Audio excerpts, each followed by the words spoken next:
What's poppin' YouTube? Guys, you here, and the new decade is starting off great because there was a Pokemon Direct on Thursday, and it was amazing. First of all, we got Pokemon Mystery Dungeon Rescue Team DX, which is a remake of the first two Pokemon Mystery Dungeons, and I've never played Mystery Dungeon, but I might pick it up. It seems really interesting, and there is a demo available on the eShop. And now for the bigger news, we got DLC for Pokemon. Yes, Game Freak did something very un-Game Freak of them. They broke their traditional third game enhanced version philosophy and announced DLC for Sword and Shield.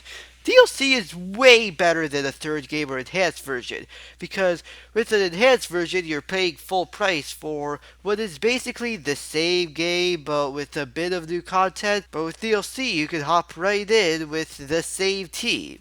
The first part of the DLC is the Isle of Armor, which is a remote place in the Galar region with deserts, beaches, forests, and swamps. Also in the Isle of Armor is a dojo, in which you'll be training with Mustard, yes, that's his name, who mentored champion Leon, and was himself champion for 18 years, and held that record, and this happened before Dynamax was initiated into trainer battles. You will also have two new rivals depending on the version. In Pokemon Sword, you'll meet Clara, who uses poison types and tries to look cute because she loves fashion. And in Pokemon Shield, you'll meet Avery, who uses psychic types and is gentlemanly. They will both trade in the Johto. They will both trade in the dojo alongside you so they can one day have their own gyms and stadiums built around their type. In addition, the Isle of Armor, whose theme is growth, will have a signature legendary Pokemon, Cub Fu, which is a fighting type.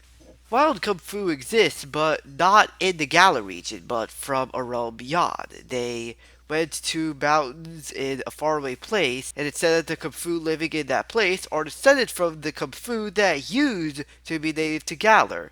And in addition, just like Cosmog and Type Null in Gen 7, Kung Fu can evolve. It evolves into Urshifu, which comes in two different styles. There's a single strike style, which is fighting in dark, like Pangoro, and the rapid strike style, which is fighting in water, a type that has not been seen since Poliwhirl. Which form Kung Fu evolves into depends on choices made during the game, meaning that they're not version exclusive, which is great, and the choices made thing makes me think that this part of the DLC is going to have routes, which is really interesting. That's something I never thought Pokemon would do, and I really like it when games have routes, so this should be interesting to see. They also both have Gigantamax forms, with Gigantamax Single Strike Urshifu remaining angry, and Gigantamax Rapid Strike Urshifu, people see it and they're either agitated or relieved, which is something really weird to feel when a 200-foot titan is coming at you. Speaking of Gigantamax, there are also going to be new Gigantamax forms of the starters, Rillaboom, Cinderace, and Inteleon. And while I don't understand why they didn't just do that in the base game, I'm still really excited. Gigantamax Rillaboom's body has merged with its drum set, and it can control them as if it were parts of its body, and can play them with its knockoff arm part things. And these sounds can go across oceans and be heard in other regions. Gigantamax Cinderace has huge floppy ears, and the Pyro Ball is sentient and has a face. And its kicking power is also stronger than any other Pokemon. Gigantamax Inteleon case with the log theme of Gigantamax Meowth and Surfetch. And in this case, the log part is its tail, which grows to over 130 feet. It raises it like a pedestal and gains a sniper rifle, which it can use to shoot people, which is kind of strange in a Pokemon game, but nothing makes sense in Pokemon anyways. We also got sneak peeks of Gigantamax forms for Venusaur and Blastoise, both of which look absolutely sick, and I'm also excited that the other Kanto starters are finally getting Gigantamax forms and Charizard isn't the only one, because as much as I love Charizard, and as sick looking as Gigantamax Charizard looks, Game Freak loves Charizard a little too much, so it's good to see the other Kanto starters get extra representation. In addition, over 100 Pokemon that weren't in Sword and Shield will be accessible in the Isle of Armor, including new regional variants such as Galarian Slowpoke, which ate plants consisting of Galarica seeds, which are used for cooking. Over generations, the Galarica seeds mixed with their body, resulting in a yellowish hue. And the power of these spices makes Galarian Slowpoke think of something stupendous and then immediately forget it. Even though the DLC for the Isle of Armor and Crown Tundra is $30, the 100 Pokemon are not locked behind a paywall like some people think. Once the Isle of Armor comes out, there will be a free update that will let people who don't have the expansion pass gain these 100 Pokemon by either trading with people who do have the expansion pass or transferring them through Pokemon Home, which will come out February. There's actually a free update right now that teases the Isle of Armor. If you go to Wedgehurst Station, you get a brief encounter with Clara in Sword or Avery in Shield, and you get to catch a wild Galarian Slowpoke. There will also be some other new fun features, like Mentor moves, which feature brand new moves, Apricorns, back from the first time since Heart Gold and Soul Silver, which will let you make the Apricorn Pokeballs, and the EXP Charm, which raises your Pokemon's XP, like the EXP share. In addition, both the Isle of Armor and Crown Tundra are open world, like the Wild area, and will have max raid battle nets. And with the Isle of Armor, there will also be new trainer and even bike customization options, and that's always nice to see.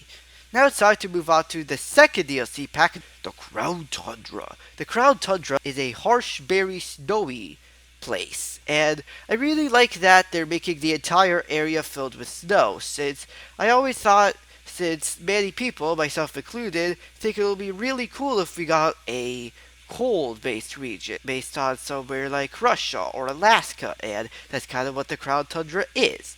In the Crown Tundra, there will be 100 more Pokemon, and just like with the Isle of Armor, even if you don't have the expansion pass, you can get them through trades or Pokemon Home via a free update when the Crown Tundra comes out.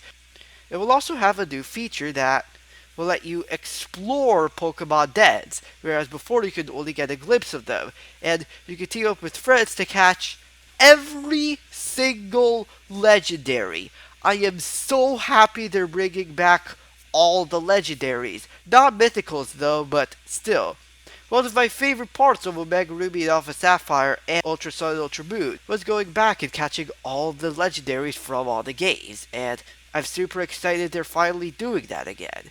And speaking of legendaries, we got glimpses of what appear to be new Galarian forms or even evolutions for the legendary birds, Articuno, Zapdos, and Moltres, and they look incredible. Articuno has a visor, Zapdos is an ostrich, and Moltres turned from a cooked turkey on fire to this badass spectral phoenix thing, and they all look incredibly badass and I cannot wait to use them.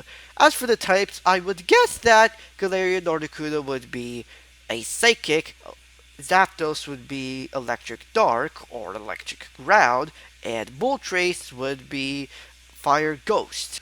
We also got a glimpse of Galarian Slowbro and Slowking, although they were shaded out. And although you can catch Galarian Slowpoke, you can't evolve it yet, but when you will be able to evolve it, you can evolve it into Galarian Slowbro with an item in the Isle of Armor, and Galarian Slowking with an item in the Crown Tundra.